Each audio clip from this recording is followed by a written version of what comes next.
Welcome into the Coaches Show here on the Spartan Digital Network. Now joined by men's head basketball coach Matt Brock. And Matt, it's rolling along right now, still undefeated on the season. I guess my question, you guys are kind of, sort of not quite at the home stretch of the season. Maybe a little bit of a lull, if you will, within, because you're not right at the end where, it's right down to the wire or whatever.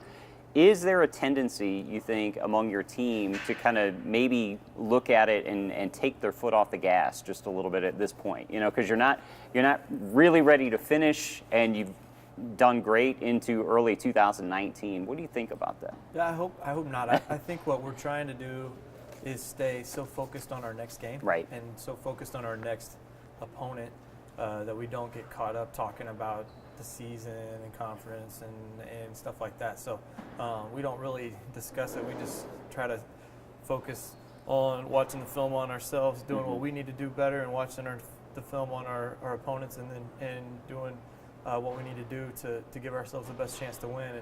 And our team's pretty mature, yeah, and they're not caught up in it. But human nature.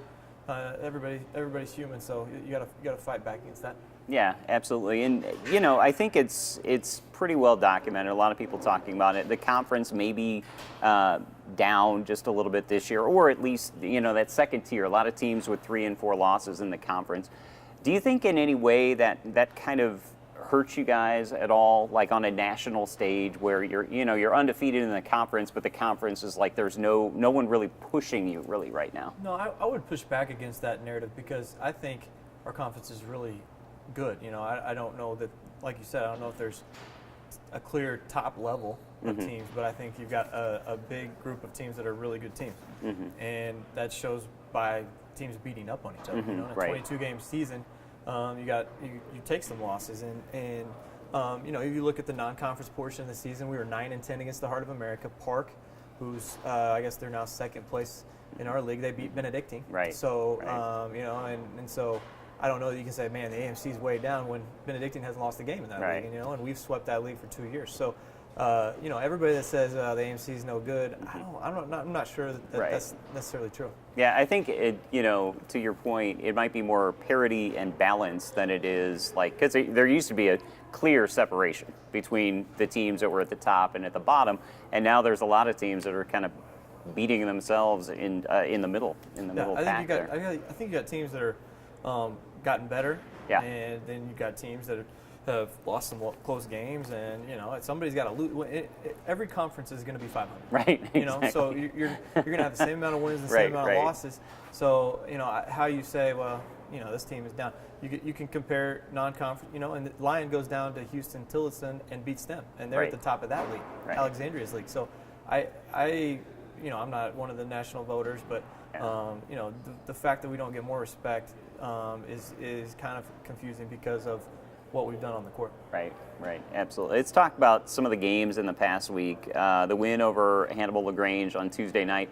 You won it rather handily, but that was a surprisingly good basketball team that you played. Like, they played a competitive game, and I mean, you knew that they would.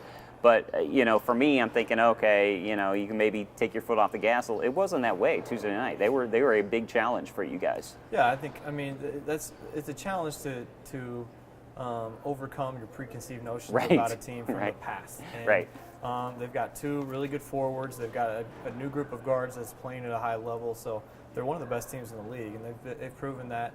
Went down to CBC over the weekend and nearly knocked them off at their place, a very tough place to win.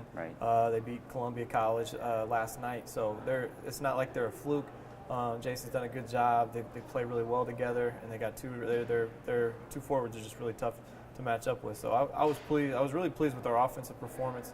They're one of the best defenses in the league coming in, and we scored I think 1.3 points per possession on them, and really was super efficient on that end. Now, we didn't finish the game defensively great, but we had a different group in there late, and so the score, gets a little closer than it really was over the course of that game. But I was really happy with our offensive execution and the way our guys approach things, attacking their defense. I have a question that this just occurred to me when you gave that answer. You're really kind of a stats guy, like break down the stats. You know, like you don't hear a lot of coaches say 1.3 points per possession, things like. You really get into that, don't you? Yeah, I mean, you can't compare teams of different paces. So for years, Lyon is one of the best defenses in the country according to scoring defense. Well, they're one of the slowest teams in the country. I got you. So they're not gonna give up as many points because they're only playing 60 possessions when everybody else is playing 70, 75.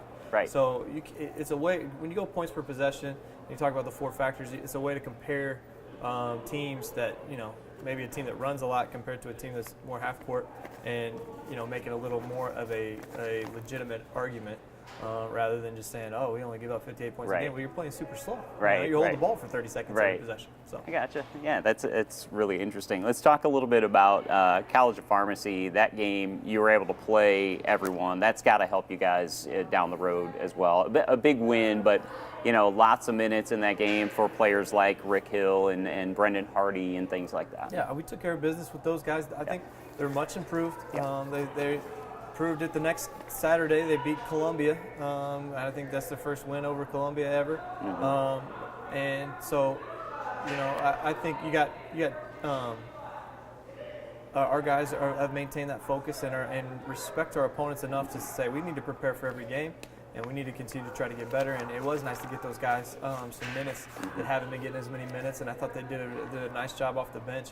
You know, Hassan stepped in. Jamari wasn't available that night, and Hassan stepped in. I thought really did a nice job, hit a couple threes in the first half. And, you know, all the guys that are kind of outside the rotation played well that game, and I was very pleased. Speaking of that, you talked about Jamari. How are you health-wise? Maybe him specifically, but some of the other players. You doing okay health-wise? Yeah, we're doing good. He's fine. And, you know, we just appreciate it. Everybody has inside information that they wouldn't tweet it out to the world. You know, Harry, that's you. But yeah, he's fine. And then we may have to stop our availability to the media in the future if that's how we're going to do things off the record. But gotcha.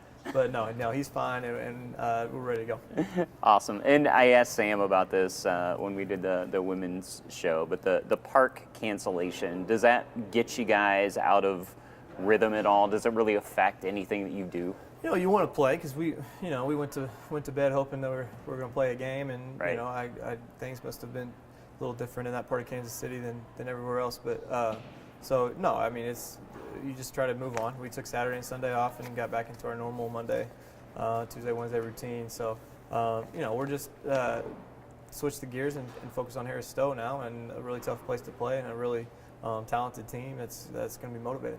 Yeah, absolutely. Tell us a little bit more about what Harris Stowe brings to the table. How will they be a challenge for you guys? They got a player eligible semester, Giles 6'8", so they're a lot bigger. They had Dwayne Clark and now him. They're a lot bigger on the basket, and they've got 2 guards that can really score it, and Clark and Ring Maiden. They're both Ring Maiden's averaging over 20, and I think Clark's about 17, so they get hot in a hurry. And we're going to have to guard those guys. So it's a challenge. It's one of the tougher places to play in our league. And, you know, they're very well coached and play very strong pressure defense, and we got to be ready to handle that. And then on Saturday, you get to come back home. William Woods, another team, you know, you're kind of playing those teams that are right behind you with the 3 and 4 losses. William Woods is another of them. So, you know, with a win there, create another game of separation there at the top. Yeah, I mean, they're playing really well. I think they've won 10 of 12 and beat Harris Stowe last night. Came back from behind, and they've got a dynamic scorer inside, David Johnson, really athletic, can score in a lot of ways, and you got to do a good job on him. And they're really kind of gelling and coming together at the right time, I think, for Coach Hayes. Yeah, absolutely. Well, good luck, Coach, and go get them Saturday at Harris Stowe. William Woods on Thursday, Harris Stowe. Saturday is William Woods. That's Coach Matt Brock of the Missouri Baptist Spartans, and you've been watching the Coaches Show on the Spartan Digital Network.